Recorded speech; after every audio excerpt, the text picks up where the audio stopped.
दोस्तों, हर व्यक्ति के मन में यह जानने की उत्सुकता होती है कि पिछले जन्म में वह क्या था और उसका अगला जन्म किस योनि में होगा। पुराने समय में ऋषि मुनि तपस्या करके ऐसी सिद्धियां हासिल कर लेते थे जिससे वह अपने भूत और भविष्य को देख लेते थे।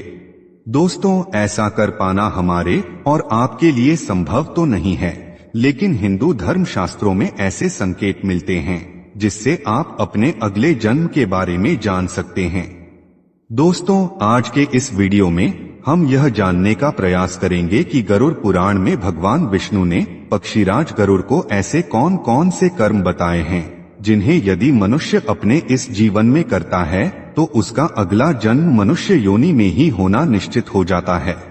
इसके साथ ही आप यह भी जानेंगे कि आखिर वह कौन से पाप हैं जिन्हें करने से मनुष्य का जन्म गधे और भेड़िए जैसी योनियों में होता है। दोस्तों, हिंदू धर्म शास्त्रों में मनुष्य का जन्म मिलना बहुत ही कठिन बताया गया है, क्योंकि पूरे 84 लाख योनियों में मनुष्य ही वह योनि है जिसमें सोच विचार कर सही निर्णय लेने की शक्ति होती है। इस योनि में किए हुए कर्मों से ही आपका अगला जन्म जुड़ा होता है।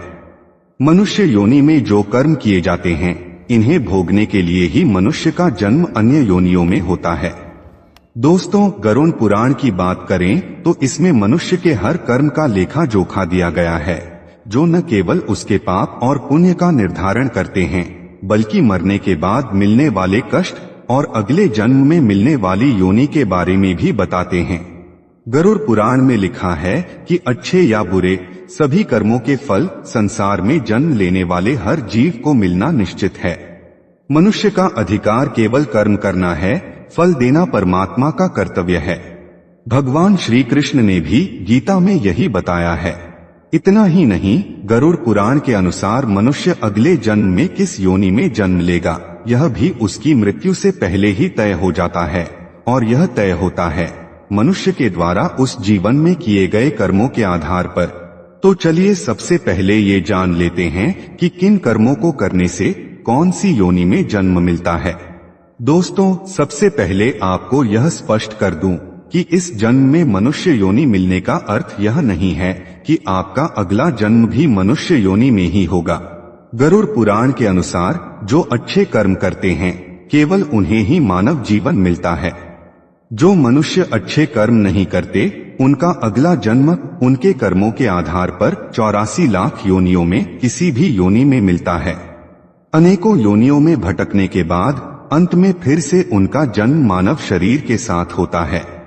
दोस्तों, मनुष्य के अगले जन्म के विषय में गरुड़ पुराण में एक कथा का उल्लेख मिलता है। इस कथा के अनुसार एक बार महर्षि वेद व्यास ने ऋषियों से पूछा कि किस कर्म से कौन सी योनि में जन्म मिलता है। सबके विचार सुनने के बाद उन्होंने ऋषियों को इसकी विस्तार पूर्वक जानकारी दी और यह भी बताया कि मनुष्य जन्म प्राप्त करने के लिए किस प्रकार के कर्म करने चाहिए। वेद व्यास जी ने बताया कि जो भी व्यक्ति पराई स्त्री के साथ संबंध बनाता है और हमेशा ही स्त्री का अपमान करता है उसे भयानक नरक भोगना पड़ता है। इसके बाद ऐसा करने वाले मनुष्य को एक एक कर कई अलग अलग योनियों में जन्म लेकर उसके कष्ट उठाने पड़ते हैं। महर्षि वेद व्यास ने बताया कि मनुष्य को हर स्त्री का आदर करना चाहिए, चाहे वह पराई क्यों न हो। स्त्री का निरादर करने वाले सबसे पहले भेड़िए के रूप में जन्म लेते हैं, इसके बाद वो कुत्ता बनते हैं, फिर सियार, गिद्ध, सांप, कौवा और बगुला बनते हैं। इन सभी योनियों में जन्म लेने के बाद उन्हें फिर से मनुष्य योनि में जन्म मिलता है। महर्षि ने बताया कि बड़ा भाई हमेशा पिता तुल्य होता है, इसलिए वह सदैव ही आदरणीय है।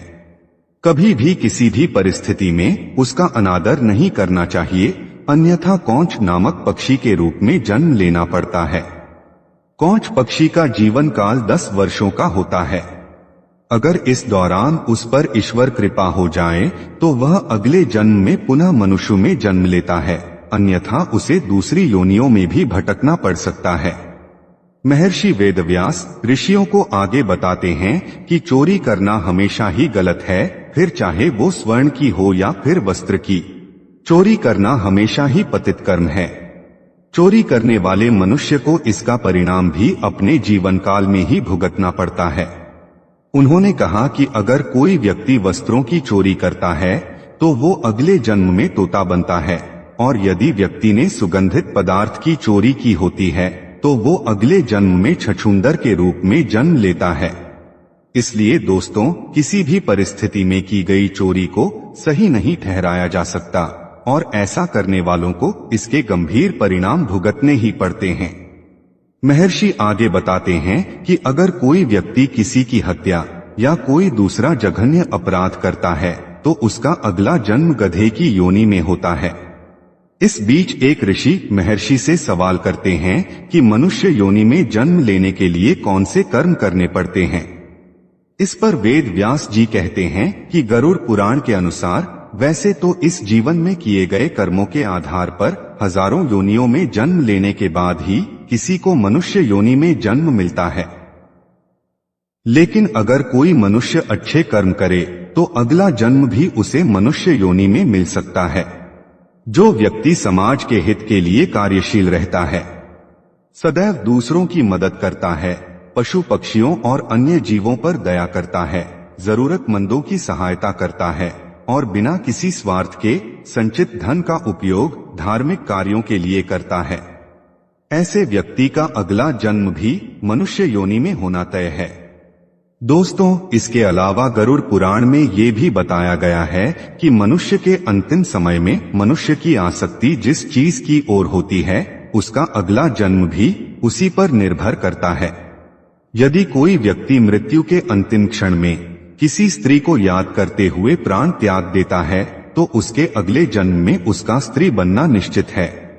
जो व्यक्ति अपने अंतिम क्षण में ईश्वर का नाम लेता है तो वह मुक्ति के मार्ग पर अग्रसर हो जाता है।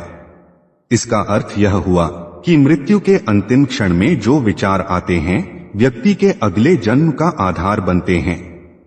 इसीलिए शास्त्रों में कहा गया है कि मरते समय हमेशा श्री हरि सच्चिदानंद स्वरूप भगवान विष्णु का जाप करना चाहिए।